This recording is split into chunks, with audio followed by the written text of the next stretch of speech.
भागलपुर तिलकामांझी विश्वविद्यालय के प्रोफेसर से कुरियर कंपनी वाला बनकर 50 लाख रुपए की ठगी की गई। अगर प्रलोभन देने वाला कॉल आपको भी आ रहा है तो हो जाएं सावधान, हो सकते हैं बड़ी ठगी के शिकार। ये 10 जून को तकरीबन 10-11 बजे एक कुरियर वाले का मैसेज आया। ठीक है, उसने बोला कि मैं फेडेक्स कंपनी से बोल रहा हूँ, तो आपका कुरियर आपके पास आया नहीं। मैंने बोला मैंने तो कोई कुरियर दिया नहीं, मैंने बुक ही नहीं किया कुछ। तो नहीं नहीं, आपके नाम से बुक है और देखिए। मैंने बोला बुक, क्या बुक है ये बताओ आप। आपका आधार कार्ड को लेके किसी ने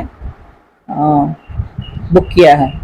आधार नाम से लैपटॉप है, एक 5 पासपोर्ट है, जो इसमें मैंने लिखा है वो है कुछ इस तरह का है जो बुक है आपके नाम से, और वो एयरपोर्ट ने रोक रखा है।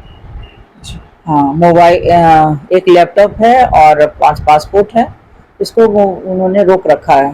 वेरीफाइंग ऑफिसर नियुक्त किया गया है, मैं ही हूँ, आपके केस को देखूंगा। अब मैं जो जानकारी आपसे मांगूंगा वो आप, ठीक है। तो उसने शुरू किया कि मैं मुंबई क्राइम ब्रांच से हूँ और मुझे रिजर्व बैंक ऑफ इंडिया से कहा गया है कि क्राइम ब्रांच के थ्रू मुझे मेरे जो ऑफिसर हैं, सीनियर ऑफिसर, उसने बताया है कि उनको वेरीफाई करिए और ये सब चीज़ें पूछिए। तो मैंने पूछा क्या पूछना है आपको। तो कहा कि आप अपना बैंक डिटेल बताओ। हम बोले बैंक डिटेल उन्हें क्यों चाहिए, तो मैं इनकम टैक्स पे ही हूँ। अगर रिजर्व बैंक पूछेगी तो उनको पता होगा कि मेरा पैसा कहाँ है और हम कहाँ कहाँ क्या क्या यूज कर रहे हैं, सब पता है। सब उसमें पैन दिया रहता है, आधार कार्ड दिया रहता है, हर चीज वो लेके ही करता है, कोई इन्वेस्टमेंट करता है या कुछ भी करता है। तो कहता हाँ फिर भी आपका पूरा चाहिए क्योंकि वहाँ चेक करना है, वेरीफाई कर। उसमें रिडम्पशन जो हुआ तो 42 लाख कुछ रुपया था उसमें। ठीक है, तो मेरे अकाउंट में और जो कुछ था थोड़ा बहुत मिला के, तो उसने कहा कि आप ऐसा करो कि आप 42,50,000 का ये करो। तो लास्ट डे जो 20 तारीख को हुआ, 20 तारीख को 10 बजे 10:15 में उसने मुझे फोन किया। मैंने फोन किया, फोन पे बोला कि अभी अभी जल्दी आप 5 मिनट के अंदर बैंक जाओ। मैंने बोला कि नहीं जा सकती, मुझे 1 घंटा टाइम लगेगा, मैंने आधा घंटा टाइम लगेगा। तो बोला नहीं, आधा घंटा नहीं, आप अभी के अभी जाओ। मैंने बोला अभी नहीं जा सकती, मुझे टाइम लगेगा। तो फिर बोला कि ठीक है आप 15 मिनट में जाओ। और मैंने फिर से देखा कि अभी कॉल पे है या क्या है। तो उस समय बोला ना, जैसे ही विड्रॉल हुआ तो बोला अब आप फोन काट दो, मैं आपको करूंगा 8:30 बजे फोन। तो 8:30 में फोन नहीं आया तो मुझे मेरा दिमाग ठनका, क्या बात है अभी तक फोन नहीं। मैंने फोन उस नंबर से किया तो कहता है अकाउंट में बैलेंस नहीं है इसलिए कॉल नहीं हो सकता है। फिर उस दूसरा जो नंबर दिया था, मेरे दिमाग में क्या है कि उन दोनों नंबर को बोला था कि काम हो गया ब्लॉक कर दो।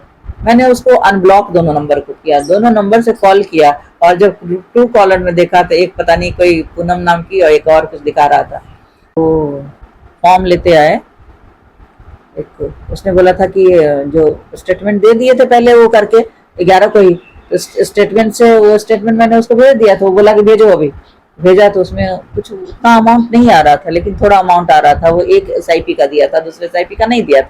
तो पहले अमाउंट से वो देखा तो बोलता अच्छा अच्छा और नहीं है आपके पास और कुछ। तो मैंने बोला नहीं, हमको तो उतनी जानकारी नहीं, मेरे वही करते हैं तो उनको पता है। कितने टर्म में कितने रुपये निकाली है? लंबा तो बहुत जा रहा है। ये 3 बार हुआ, एक 11 तारीख को जो हुआ 2 बार हुआ। कितने कितने एक 1,05,000 और एक हुआ 3,05,000।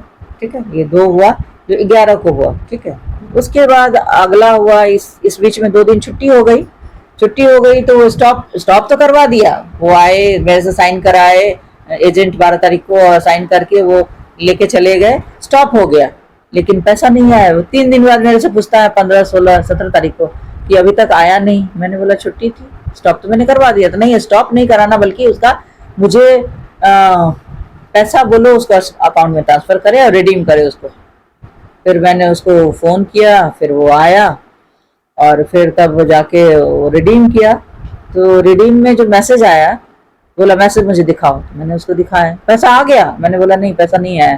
तो आप मुझे मैसेज दिखाओ। उसको लगा मैं झूठ बोल रही हूँ, तो मैसेज दिखाओ। तो मैंने मैसेज उसको दिखाया, तो अच्छा वो पढ़ा, तो उसमें बोला कि 20 तारीख को पैसा आएगा।